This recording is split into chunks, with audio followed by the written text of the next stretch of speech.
I remember the exact moment my stepmother's mask finally cracked. "You look exactly like her," she spat, her voice dripping with years of poison. "Every time I look at you, I see that woman's face staring back at me. I can't stand it anymore." I was 20, standing in the living room of the only home I'd known since I was 12, when my real mom passed away. My hands were shaking as I held the old photo of my mother that I'd been quietly looking at. My stepmother ripped it from my fingers and tore it in half right in front of me. Dad stood there, silent. The same man who used to call me his princess. He wouldn't even meet my eyes. "Pack your things, Mia," he said quietly. "You're old enough now. Maybe it's time you live on your own." The rain was pouring when they made me leave. I dragged my suitcase down the driveway, clothes soaked, tears burning hotter than the cold drops on my skin. I turned back once. My stepmother was smiling behind the glass door. Dad had already walked away. That night, I slept under a bridge. The next few weeks were a blur of shelters, park benches, and the kind of hunger that makes you talk to your own shadow. I kept asking myself the same question over and over. How can your own father throw you away just because you look like the woman he once loved? I was scrolling through my cracked phone in a 2-4-hour laundromat when I saw the listing. House for sale, $1. Needs total renovation. Must be purchased as is. The pictures showed a sad, forgotten, 2-story house with broken shutters and overgrown vines. It looked haunted, but it had 4 walls and a roof. For a girl with $37 to her name, it felt like fate. I bought it the next day. The auction man raised an eyebrow when he saw how young and broken I looked.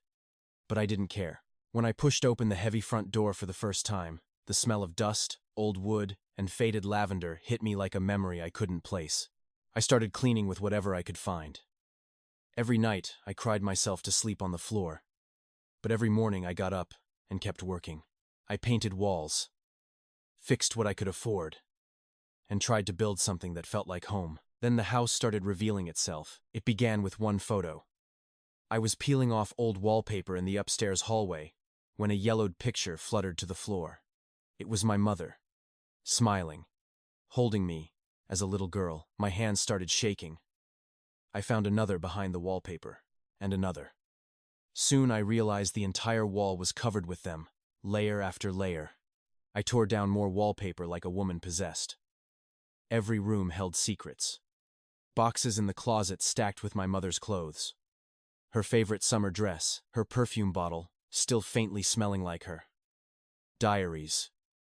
Hundreds of letters. Jewelry I remembered her wearing. But the biggest discovery was in the small attic space I found behind a false wall in the master bedroom. I crawled in with a flashlight, heart pounding. The space was filled floor to ceiling with carefully packed boxes labeled in my mother's handwriting. "For Mia, when you're ready." I opened the first one and broke down completely. It was full of photos I had never seen my mother pregnant with me. My first birthday. Her writing notes to me every year on my birthday, even after she got sick. In the diaries she wrote about how much she loved me, how she feared my father's new girlfriend, my stepmother. Even back then. She knew. She knew the woman would try to erase her. I spent days reading every word. The more I read, the more the house felt like my mother's embrace. I talked to her as if she could hear me. "Mom, you were here all along." Then came the night everything changed. I was reading the very last diary, dated only 2 weeks before she officially passed. My hands froze on the page. In her elegant handwriting, she wrote, "If you're reading this, my darling, it means you found the house. Your father and I bought it together in secret as your future home. He promised to make sure it would be here for you if anything ever happened to me. He still loves me, Mia. He's just weak. Don't hate him. The woman he married is dangerous. She's already trying to take everything." My blood ran cold. At the bottom of the box was a sealed envelope from my father, dated only 4 months ago, long after I was kicked out. Inside was a short letter and the original deed to the house with my name already on it. "Mia, I'm so sorry. I was too weak to fight her. I let her push you out because she threatened to leave me. I've been leaving your mother's things here for years. This house was always meant to be yours. I arranged the $1 sale so you could own it without her knowing. Please forgive me. I've left her. I'm staying at a hotel, if you ever want to see me. Tears streamed down my face as I read it again and again. All this time I thought both my parents had abandoned me. But my father had been fighting in his own silent, broken way. He had preserved every piece of my mother for me in this forgotten house. The next morning I called the number on the letter. He cried when he heard my voice. 2 hours later he was standing on the porch of my $1 house. Eyes red, looking smaller and older than I remembered. For the first time in years, he hugged me like I was still his little girl. We sat on the floor surrounded by my mother's photos and he told me everything. How the stepmother had manipulated him for years. How he lived in regret every single day after watching me walk away in the rain. I didn't forgive him right away. Some wounds need time. But I let him help me fix up the house. We restored it together, hanging every photo of Mom on the walls where they belonged. Today the house is warm and full of light. My mother's things are no longer hidden. They're displayed with love.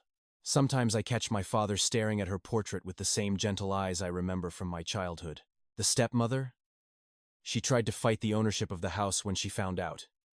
But the documents were ironclad. She's no longer part of our story. I still look like my real mom. And now, instead of it being a curse, it's the greatest gift I've ever received.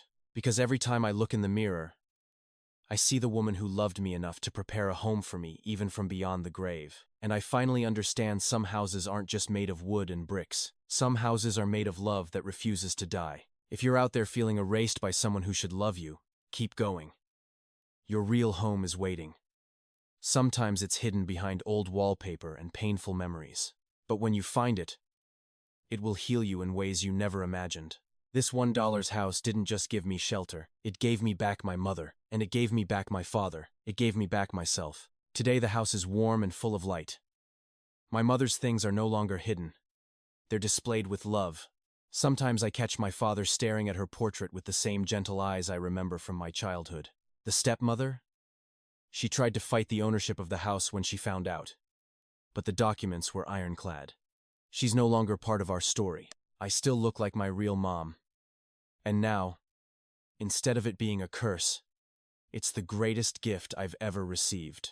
Because every time I look in the mirror, I see the woman who loved me enough to prepare a home for me even from beyond the grave. And I finally understand some houses aren't just made of wood and bricks. Some houses are made of love that refuses to die. If you're out there feeling erased by someone who should love you, keep going. Your real home is waiting. Sometimes it's hidden behind old wallpaper and painful memories. But when you find it, it will heal you in ways you never imagined. This $1 house didn't just give me shelter. It gave me back my mother, and it gave me back my father. It gave me back myself.